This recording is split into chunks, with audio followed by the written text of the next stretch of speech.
नयनतारा और कामिनी का आखिरकार आमना सामना हो ही जाता है।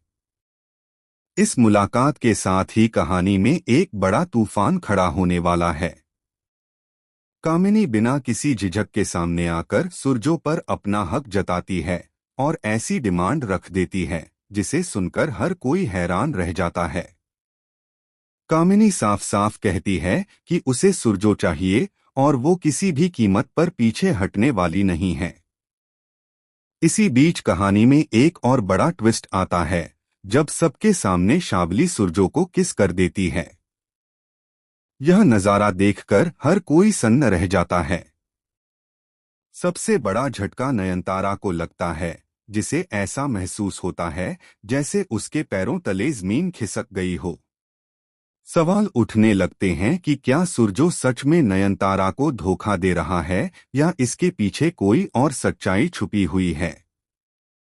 कलर्स टीवी के पॉपुलर शो नयनतारा के आने वाले एपिसोड में आप देखेंगे कि कहानी किस तरह इमोशन और ड्रामेटिक मोड़ लेती है। दरअसल नयनतारा के जन्मदिन का दिन होता है और सुरजो उसे सरप्राइज देने की तैयारी करता है। वह नयनतारा के लिए केक लेकर आता है, घर को खूबसूरती से सजवाता है और माहौल को खास बनाने की पूरी कोशिश करता है। इतने सारे झगड़ों, गलतफहमियों और दर्द भरे पलों के बीच नयनतारा पहली बार बहुत खुश नजर आती है। उसे लगता है कि आखिरकार सुरजो उसे समझ रहा है, उसे अहमियत दे रहा है और शायद उनके रिश्ते में सब कुछ ठीक होने वाला है।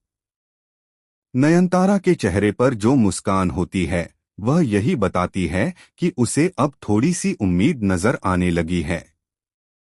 लेकिन इसी खुशी के बीच एक ऐसी बात सामने आती है जो नयनतारा का दिल तोड़कर रख देती है। सुरजो सिर्फ एक नहीं बल्कि दो केक लेकर आता है। पहला केक नयनतारा के लिए होता है, लेकिन दूसरा केक शावली के पसंदीदा फ्लेवर का होता है। यह देखकर नयनतारा के मन में कई सवाल उठने लगते हैं। आखिर शावली के लिए अलग से केक क्यों? क्या सुरजो की जिंदगी में नयनतारा के अलावा भी कोई और खास है? जब नयनतारा इन सब बातों को समझने की कोशिश कर ही रही होती है, तभी शावली सुरजो को थैंक यू कहते हुए सबके सामने किस कर देती है। यह पल नयनतारा के लिए बेहद दर्दनाक होता है। उसे लगता है कि सुरजो ने उसकी भावनाओं के साथ खिलवाड़ किया है। सबके सामने इस तरह शावली का ख्याल रखना और उसे इतनी अहमियत देना नयनतारा के दिल को गहरे जख्म दे जाता है। यहीं से कहानी में एक बड़ा